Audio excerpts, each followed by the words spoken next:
ऋषि मुनियों की पावन धरती, देश धर्म का नाता है। कहते सारे लोग यही हैं, गो हमारी माता है।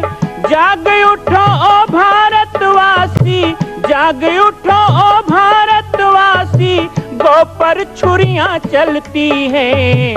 बंद करो गो माँ की हत्या, सारी जनता कहती है। बंद करो गो माँ की हत्या, सारी जनता कहती है।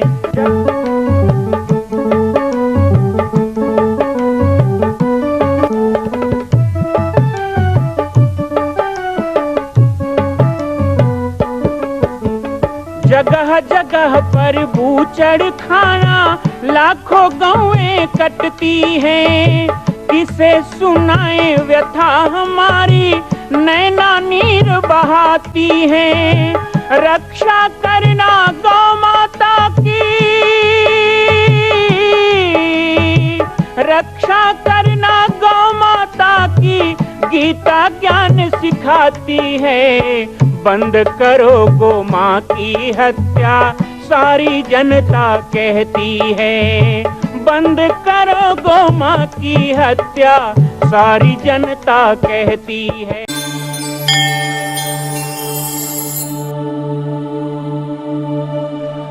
जय सिया राम, जय गो माता, जय गोपाल। बाबा जी की पाती में आप सभी का स्वागत है। गो भक्तमाल कथा के श्रवण के साथ साथ पाटेश्वर धाम के सुंदर गरिमामय इतिहास भी हम सुन रहे हैं। यहाँ की प्रचलित कथाओं में कहा जाता है, एक समय था कि श्वेत घोड़े पर सवार होकर, सफ़ेद घोड़े पर सवार होकर पाटेश्वर बाबा जी यहाँ आसपास के गांव में जाया करते थे। हमारे अरमा गोंदी गांव से जगत राम जी के पिता, अब जगत राम जी भी नहीं रहे, उनके पिताजी भी, उनके पिताजी कई बार अपने खेत में बने झोपड़ी में उनका स्वागत किए हैं। क्या वो दृश्य रहता होगा कि एक देव पुरुष ऐसे दिव्य अलौकिक तेज से सुशोभित होकर के साक्षात सशरीर वो आया करते थे इन गांवों में। उन्हीं की चेतना, उन्हीं की प्रेरणा का परिणाम है परम पूज्य सद्गुरुदेव श्री राजयोगी बाबा जी का यहाँ आगमन और इस स्थान की स्थापना। कोई ये कहे कि इस स्थान को बाबा जी ने बनाया या इस स्थान को किसी व्यक्ति ने बनाया तो बहुत गलत बात है। ये सब पहले से रचित है, ये देव लीला है, ये मनुष्य के बस की बात नहीं है। नहीं तो इस घनघोर जंगल में इस प्रकार का होना ये असंभव ही नहीं, बहुत नामुमकिन था। लेकिन ये देव योजना होने के कारण आप सब लोगों के जुड़ने का कारण बना और परम पूज्य सद्गुरुदेव भगवान की तपस्या के कारण आज यह श्री जामरी पाटेश्वर धाम के रूप में प्रचलित है। आइए गो भक्तमाल कथा में हम आपको जोड़ते हैं, पुनः थोड़ी चर्चा करेंगे। जरत सकल सुर वृंद,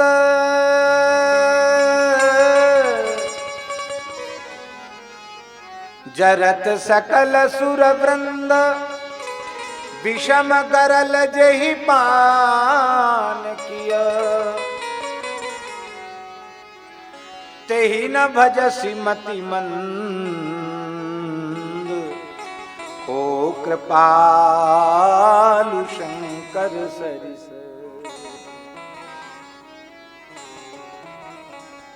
अनेक रत्न प्रकट हुए, कथा आप सबको मालूम है, हम तो गो माता की चर्चा कर रहे हैं। इसके बाद भगवती महालक्ष्मी प्रकट हुई, गाय प्रकट हुई और गाय के बाद महालक्ष्मी प्रकट हुई। बहुत ध्यान से सुने। पुराणों के अनुसार कार्तिक अमावास्या के प्रातः काल की वेला में गाय का प्राकट्य है और कार्तिक अमावास्या के ही सायंकाल प्रदोष वेला में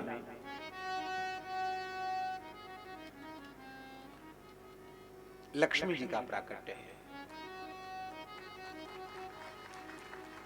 एक दिन समुद्र मंथन चला है देवताओं के दिन मान से, तो देवताओं का एक दिन और हम लोगों का एक वर्ष।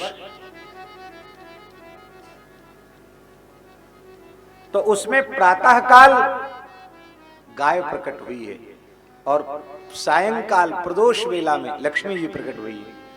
इसलिए भागवत जी में लिखा है, ततः चा ततश्चा विरभूत साक्षात श्री रमा भगवत परा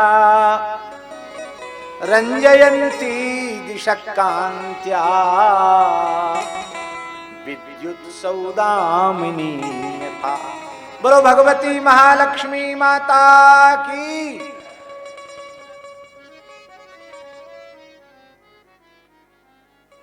आप लोग समझ गए ना, कार्तिक अमावस्या माने दीपावली। कार्तिक अमावस्या माने छत्तीसगढ़ धन्य है जहां नित्य दीपावली होती है। हमको छत्तीसगढ़ की ये बात सबसे अधिक प्रभावित करने वाली सिद्ध हुई। हम शाम को घूमने जाते हैं तो यहाँ आसपास के गांव में सबके दरवाजों पर दीपक जलते हुए दिखाई पड़ते हैं। और आज तो पूर्णिमा थी, आज पूरे आश्रम में दिवाली थी। सवेरे हमने दर्शन किया था भोर में।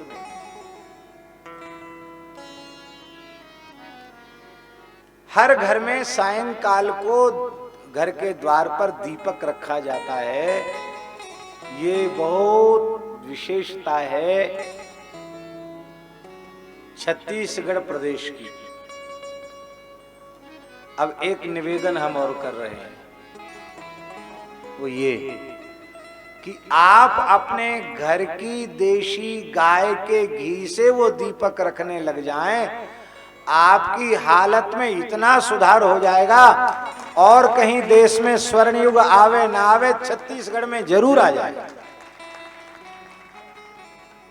बस शर्त यही है, अपने घर में देशी गैया का जो घी है उस घी से दीपदान करें रोज। फिर देखो लक्ष्मी जी दौड़ के आएंगी, धीरे धीरे नहीं आएंगी, दौड़ के लक्ष्मी जी। तो सुबेरे लक्ष्मी, सुबेरे गाय और शाम को लक्ष्मी, दोनों ही समुद्र से प्रकट हुई।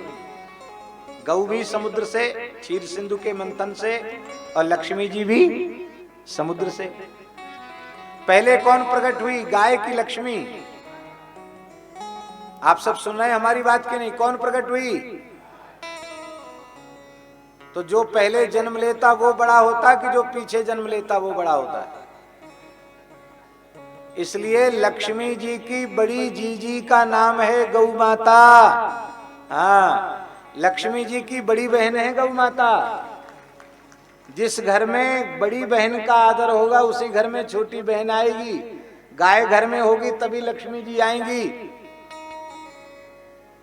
इसीलिए शास्त्र विधि है, दीपावली को प्रातःकाल पहले गो पूजन करना चाहिए, तब सायंकाल को लक्ष्मी पूजन करना चाहिए। मध्य प्रदेश बुंदेलखंड क्षेत्र में ऐसी परंपरा रही है कि दीपावली के प्रातःकाल लोग अपनी गायों को धोते नहीं, बछड़ा बछिया को झिक्के पीने देते और सवेरे उनका पूजन करते। छत्तीसगढ़ में भी ये परंपरा होगी है।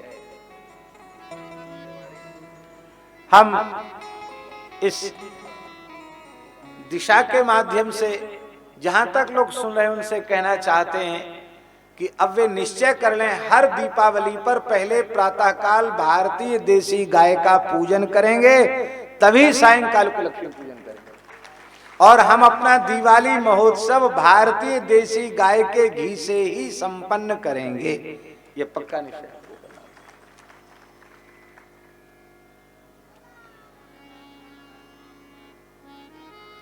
गो का पूजन हुआ, 5 गायें प्रकट हुई। भविष्योत्तर पुराण में लिखा है 1 गाय नहीं, 5 गायें प्रकट हुई।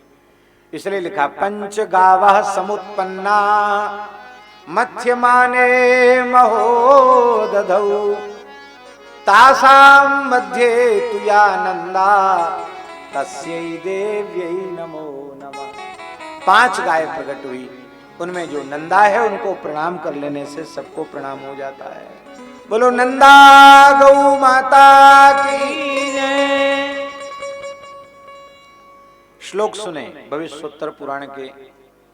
पंचगावः समुत्पन्ना मध्यमाने महोदधौ तासां मध्ये तु या नंदा तस्यै देव्यै नमो नमः। क्षीरोद तोय संभूता या पुरामृत मंथने पंच गाव सुवा पार्थ पंचलोकस्य मातरा। ये पांचों गायें सारे ब्रह्मांड की माता हैं, पांचों लोक माता है। कौन कौन है पांच गाय? नंदा, सुभद्रा, सुरभि, सुशीला, बहुला इति। ये पांच गाय। बोलो नंदा गौ माता की जय, सुभद्रा गौ माता की जय, सुरभि गौ माता की जय, सुशीला गौ माता की जय, बहुला गौ माता की जय। ये पांच गाय, नंदा, सुभद्रा, सुरभि, सुशीला और बहुला। देवताओं को, ऋषियों को, पितरों को तृप्त करने के लिए प्रकट हुई। महर्षि जमदग्नि को नंदा नाम की गाय प्रदान की गई। महर्षि भरद्वाज को सुभद्रा नाम की गाय प्रदान की गई।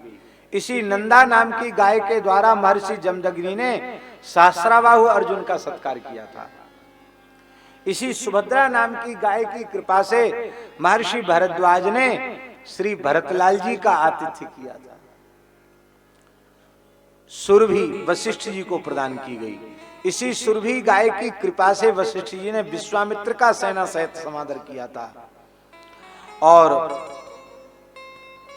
असित नामक ऋषि को सुशीला गाय प्रदान की गई और महर्षि गौतम को बहुला नाम की गाय प्रदान की गई। जमदग्नि, भरद्वाज, वशिष्ठ, असित और गौतम ये पांच ऋषि हैं और नंदा, सुभद्रा, सुरभि, सुशीला, बहुला ये पांच गाय हैं। क्रमशः पांचों ऋषियों को पांच गाय दे दी गई।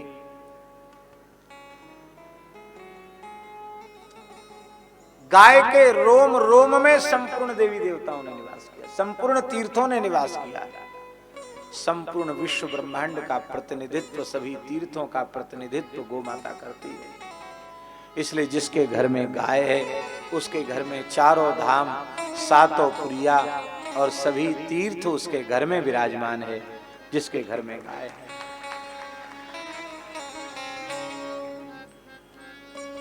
महाराज हमारे ब्रज के महान गोभक्त संत पूज्य बाबा ठाकुरदास जी, जिनकी कृपा से सूर्यश्याम गौशाला की स्थापना हुई, बाबा कहते थे दुख की बात यह है कि केवल खेत खलिहान से गाय नहीं चली गई, हमारे हृदय से गाय चली गई। इसलिए कोई भी प्रेमी आता और बाबा से कुछ पूछता तो बाबा कहते गाय को मन में बसाइए। गाय को मन में बसाने की आवश्यकता है। गाय मन में कैसे बसेगी? गो महिमा श्रवण करने से, गो भक्तों का चरित्र सुनने से, गो सेवा करने से और गव्य पदार्थों के आहार की प्रतिज्ञा करने से, गोवृत्ति होने से। ये तीन साधन करेंगे तो मन में गाय बस जाएगी।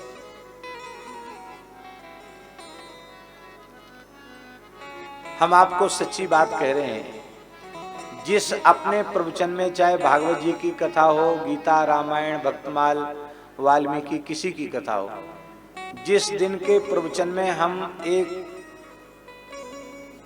दो बार कम से कम गौ माता की चर्चा न कर लें, कई बार ऐसा होता नहीं हो पाता है, तो बाद में हमें बड़ा पश्चाताप होता है कि 4 घंटे 5 घंटे बोले, गौ माता के बारे में कुछ नहीं कर सके।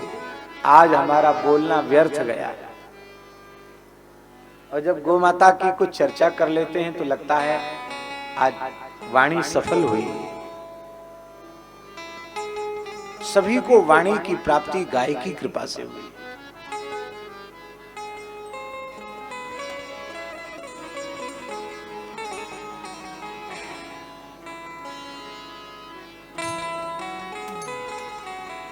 गायों की इस देश में जो दुर्दशा है उसके लिए सब चिंतित हैं, दुखी हैं, पीड़ित हैं। भगवान से प्रार्थना करते हैं शासकों में सद्बुद्धि आवे, प्रजा में भी सद्बुद्धि आवे, गाय का समादर करें और ये पक्का निश्चय कर लें कि यदि हमारी जानकारी में ऐसा होगा कि अमुक जगह से कोई अत्याचारी व्यक्ति गाय की तस्करी करके ले जा रहा है, तो हम प्राण रहते रहते गाय अपने गांव घर से बाहर नहीं जाने देंगे।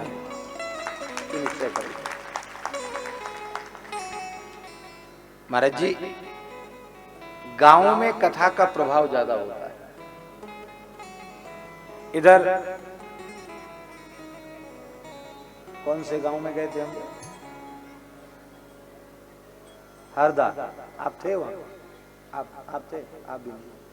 हरदा, मध्य प्रदेश, हरदा जिले में, वो भी जंगली क्षेत्र है, घोर जंगल। जैसे यहां जंगली जंगल दिख रहा है ना, ऐसी जंगली क्षेत्र में कथा थी।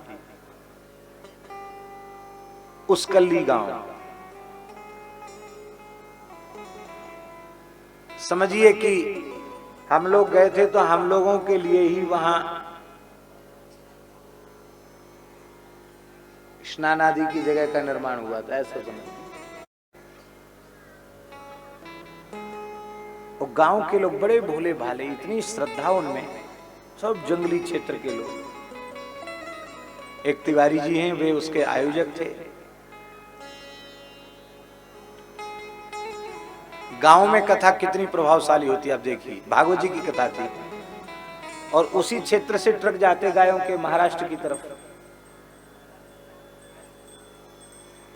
महाराष्ट्र में कट जाते हैं और आगे चले जाते हैं। गाय जा रही थी, जाती तो पहले भी थी, पर कथा का इतना प्रभाव हुआ कि जैसे ही कथा के बाद ऐसी कोई घटना घटी, वो गांव के जो बेचारे कोलभील जैसे लोग हैं, वो लोग कहने लगे कि अरे महाराज आए थे वृंदावन से, वो कह के गए कि जानकारी पता चल जाए कि ये कसाई हैं, गाय भर के ले जा रहे हैं, तो यदि उनको रोका न गया तो उन गायों की हत्या का पाप लग जाता है। अरे बोले महाराज कह के गए थे हम सबको पाप लग जाएगा गौ हत्या का, पकड़ो मारो इनको। वो सब जंगली लोगों ने घेर लिया उनको। और महाराज ये जंगली तीर कमान वाले लोग खड़े हो जाएं तो फिर तो सरकार भी कुछ नहीं कर सकती। भाग गए महाराज सब, गाय सब उतार ली। अब क्या करें, जंगल में ही गौशाला बना दी। आज भी गौशाला चल रही है, आदिवासी लोग गौशाला चला रहे हैं। शहरों में प्रभाव कथाओं का उतना ज्यादा नहीं होता जितना प्रभाव गांवों में होता है। आप लोगों की भूमिका बनी बनाई तैयार है, आप लोगों के हृदय में छल कपट नहीं है। आप लोग रुपए पैसे के धनी न हो, पर भाव की संपत्ति भगवान ने आपको दे रखी है। यदि ऐसा न होता तो वनवास लीला में रघुनाथ जी आपको धन्य करने क्यों आते?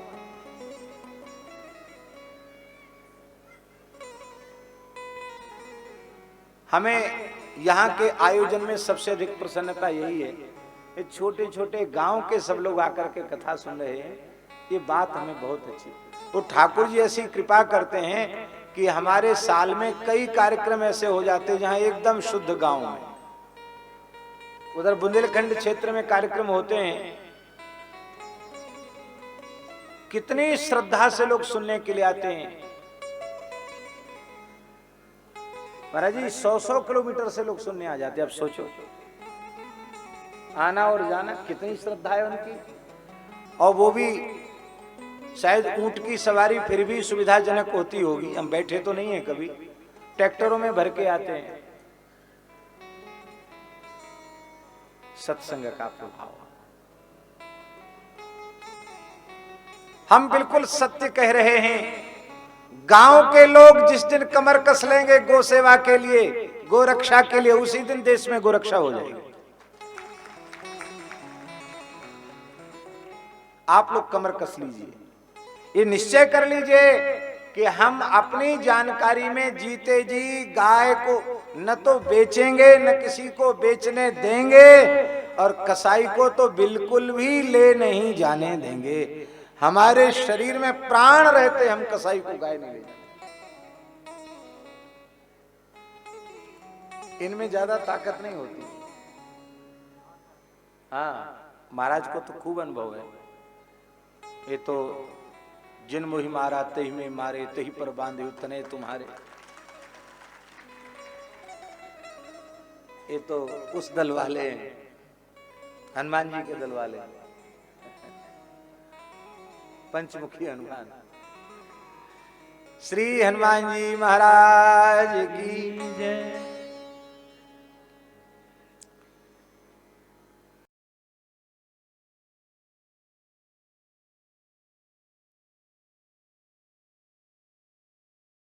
पाटेश्वर धाम के इस इतिहास में लाखों भक्तों का योगदान है।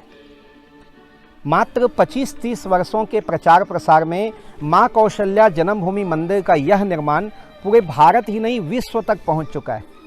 अभी पुरुषोत्तम मास की कथा में जब हमने YouTube चैनल पर अपने कथा को लाइव किया तो हमें लगभग 14 देशों के लोगों ने देखा। 30 दिन के अंदर करीब 2 लाख से ऊपर लोगों ने इस कथा को देखा, पाटेश्वर धाम को देखा। आप सब लोगों को हम बता दें कि पाटेश्वर धाम एक किसी जाति पंथ का मोहताज नहीं है। पाटेश्वर धाम संपूर्ण मानवता को अपने आप में समेटने को तैयार है। इसीलिए यहाँ पर छोटे बड़े, ऊंचे नीचे, गरीब अमीर का कोई भेद नहीं किया जाता है। आप सबको भी मैं पाटेश्वर धाम आने का आमंत्रण देता हूँ, जरूर आइएगा। बालोद जिला छत्तीसगढ़ में स्थापित है पाटेश्वर धाम, श्री जामरी पाटेश्वर धाम, परम पूज्य गुरुदेव की तपस्थली। यहीं पर आयोजित हुई है ये गौभक्तमाल कथा, जिसमें दिव्य दिव्य संतों का आगमन हुआ। ये निरंतर जारी रहेगा। आप देखते रहें बाबा जी की पाती कार्यक्रम। हमारे YouTube चैनल को सब्सक्राइब करें, खूब शेयर करें, सबको जोड़ें, स्वयं जुड़ें। जय सिया राम, जय गौ माता, जय गोपाल। माँ कौशल्या की पावन जन्मभूमि छत्तीसगढ़ प्रांत में बालोद जिला में स्थित है श्री सर्वसिद्ध शक्तिपीठ जामड़ी पाटेश्वर धाम। परम पूज्य सद्गुरुदेव राजयोगी बाबा जी की तपस्थली श्री पाटेश्वर धाम और विश्व के अद्वितीय मां कौशल्या जन्मभूमि मंदिर निर्माण का दर्शन करने और इसी प्रकार समसामयिक विषयों पर अपना ज्ञान वर्धन करने के लिए और 10,000 गायों के लिए बनने वाले श्री हनुमान नंदीशाला गो अभ्यारण्य का समाचार प्राप्त करने के लिए आप सभी देखते रहें YouTube चैनल पर राम बालक दास, और हमारे चैनल को आप सभी सब्सक्राइब करें, घंटी का बटन दबाएं ताकि आप सूचनाओं से जुड़े रह सकें। जय श्री राम, जय गौ माता, जय गोपाल।